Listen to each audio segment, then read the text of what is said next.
Bonjour et bienvenue dans cette nouvelle vidéo coup de cœur où je vais vous parler d'un jeu qui m'a beaucoup plu, que j'ai joué dernièrement, donc c'était lors de la convention Octogone à Lyon, où j'ai eu la chance d'animer des conférences et, euh, et comme toujours dans ces conventions, de faire de belles rencontres avec des éditeurs, des auteurs de jeux.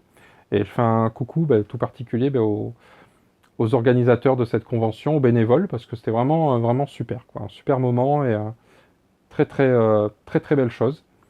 Et donc j'ai découvert Cerbère, qui est, qui est vraiment le petit jeu. On a passé une super partie.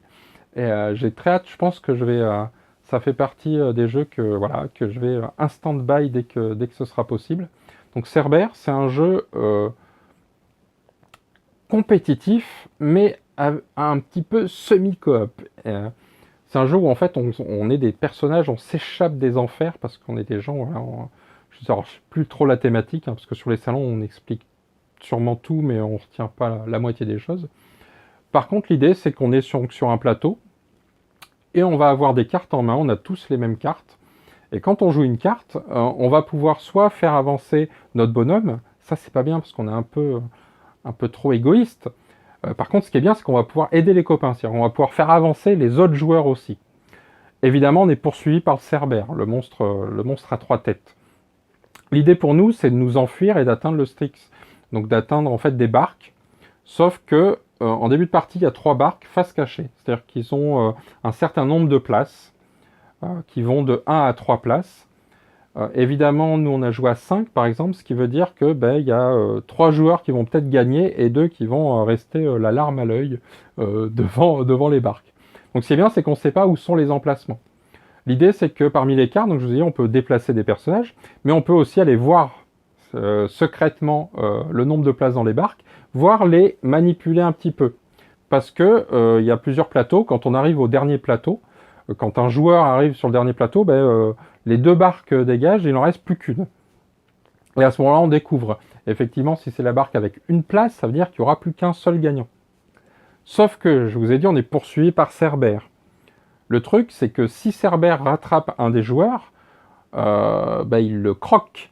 Et ce joueur devient une des 3 têtes de Cerbère. C'est-à-dire, et là c'est encore malin, donc je vous ai dit, on a des cartes en main qu'on joue, on retourne ces cartes, et à ce moment-là, on va pouvoir faire des actions de Cerbère, puisqu'on est devenu le méchant.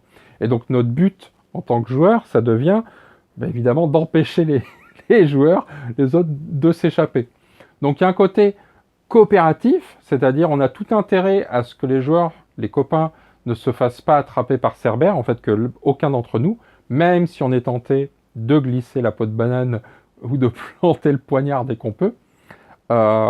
Donc il y a une partie comme ça où on va essayer de s'entraider, parce que c'est quand même mieux que le Cerbère. Le Cerbère, en fait, c'est un dé qui avance, c'est-à-dire qu'à chaque fois qu'on joue une carte, soit le dé avance, soit la valeur du dé augmente.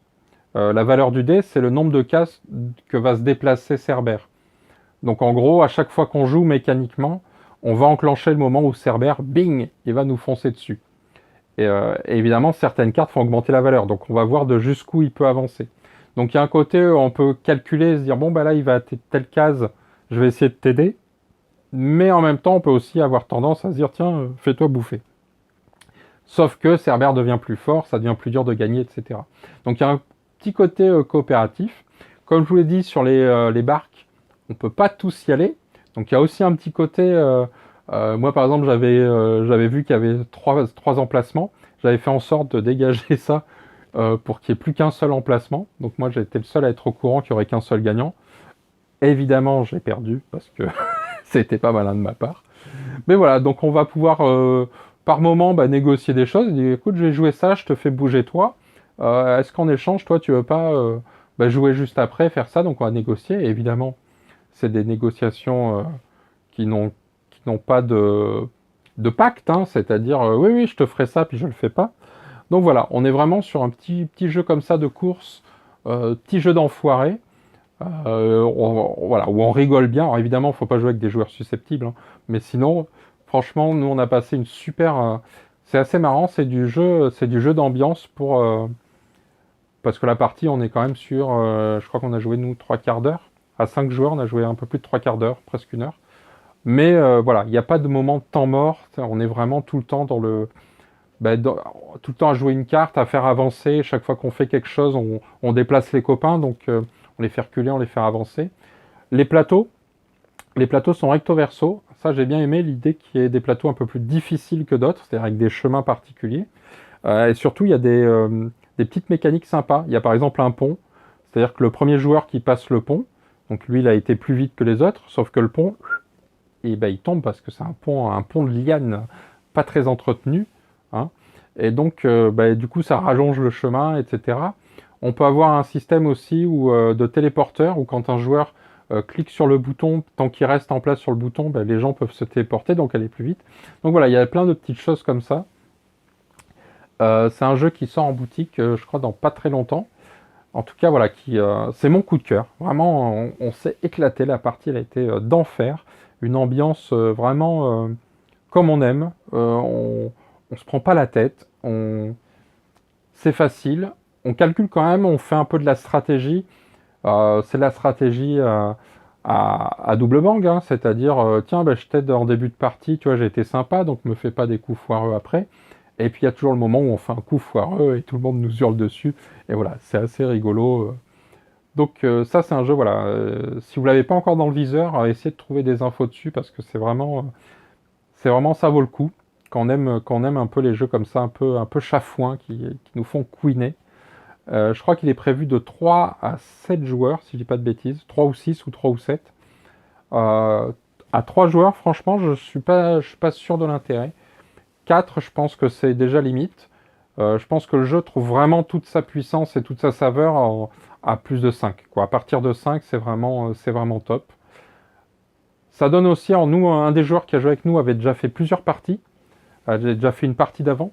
Donc voilà, ça offre aussi des configurations complètement différentes. C'est-à-dire que nous, la partie qu'on a fait, par exemple, personne s'est fait manger par Cerber. Donc on a réussi à aller jusqu'au bout sans se faire attraper. On a bien géré, on a vraiment coopéré, peut-être trop, puisque ça a fait gagner 15 joueurs. Et on a tous perdu, mais bon, c'est pas grave. Mais voilà, donc ça fait vraiment des configurations complètement différentes. Ça donne envie aussi d'y rejouer, de se dire, tiens, j'aimerais bien être Cerber, voir comment ça se joue, les cartes, etc.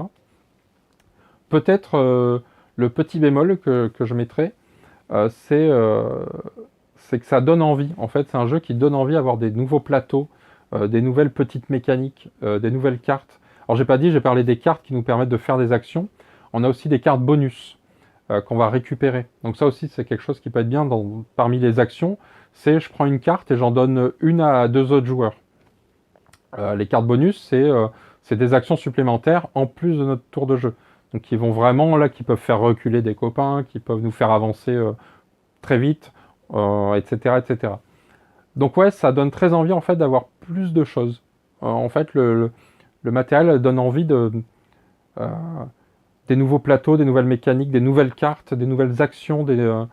Voilà, j'espère qu'il y aura une extension assez vite en fait, ou des petites extensions qui sont assez prévues, parce qu'en fait, on a très envie de ça, de renouveler le jeu, de se faire des coups fourrés, et puis voilà. Donc c'était pour le jeu Cerber que je vous conseille. Voilà, c'était mon petit coup de cœur de la convention Octogone. Merci et bon jeu.